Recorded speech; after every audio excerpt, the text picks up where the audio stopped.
Bien, y ahora nos acompaña José Antonio Ocampo, él es exministro de Hacienda de Colombia y también catedrático de la Universidad de Colombia. Muchísimas gracias por acompañarnos. Bueno, encantado de estar con ustedes. Veamos una interesante discusión sobre esta volatilidad que hay a nivel internacional y que está afectando a los países en América Latina, específicamente el comportamiento de la economía en China. ¿Cuáles son estos retos que enfrentan ahora los mercados locales y qué reformas considera usted que deberían hacer? Bueno, hay unos retos que vienen de hace algún tiempo. El más importante de ellos es que el comercio internacional ya no crece tanto como crecía antes. Pero digamos, el nuevo reto importante es la caída de los precios de productos básicos que ha generado un efecto muy fuerte en Sudamérica, más que en América Latina.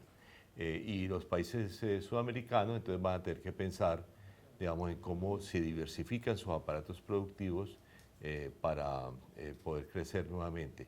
Y lo que sigue siendo relativamente positivo es el acceso al financiamiento.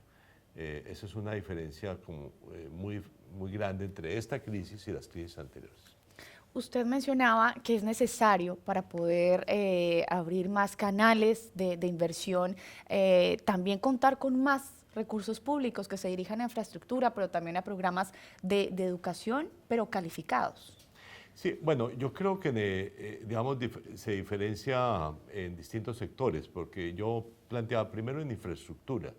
En infraestructura, a mi juicio, se requieren más recursos públicos, si no, no va a haber el salto en infraestructura del cual nos está hablando la CAF, que es un salto de, no sé, 3 puntos del PIB. Eso no se puede dar sin recursos públicos, a mi juicio. El financiamiento ayuda, pero si no, el gobierno no es el que hace la obra, pues a la postre no va a ocurrir. En el caso de investigación y desarrollo tecnológico, que es, me parece, otra área en la cual hay que aumentar el gasto, también hay una necesidad de recursos públicos, pero son de menor magnitud. Y donde yo creo que se puede hacer muchísimo es en reasignar recursos públicos, es en el caso de la educación, porque ya todos los países han hecho un aumento importante del gasto. Entonces ahí es un poco cómo lo reasigna uno y sobre todo cómo garantiza que el gasto que ya se está haciendo es de más calidad. En el caso, usted es exministro de Hacienda de Colombia y en el caso de Colombia, al igual que también en México, hay un fuerte caso de devaluación. Cuéntenos, ¿cuál considera usted que deberían ser estas medidas que pueden tomar los gobiernos, sobre todo ante la queja de los ciudadanos por ese balance un poco desmesurado entre el dólar y el peso?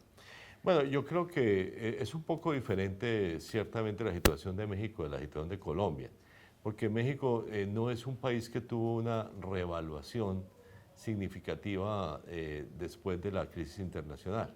En cambio, Colombia tuvo una fuerte revaluación. Entonces, en el caso mexicano lo que ha habido es una devaluación adicional sobre una tendencia, digamos, que ya en cierto sentido venía, digamos, desde la crisis.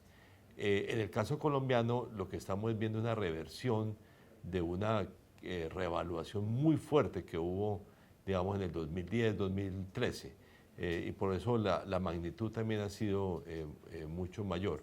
Digamos, si me pide cuál es la recomendación, yo siempre he sido defensor de que hay que tratar de suavizar estas grandes fluctuaciones de los tipos de cambio. Yo creo que eso es sumamente negativo para toda la economía, especialmente para los que compiten con importaciones o exportan sus productos. O sea, es un precio muy inestable, digamos, la tasa de cambio para ellos. En el corto plazo, en el caso colombiano, yo he sido un gran defensor de que la tasa de cambio se haya ido a los niveles actuales, incluso si me lo permiten opinar, de pronto debería estar todavía más alta. Profesor Ocampo, muchísimas gracias por acompañarnos. Bueno, no, encantado de estar con ustedes. Bien, y seguimos en esta transmisión en directo desde Washington de la conferencia CAF en su versión número 19.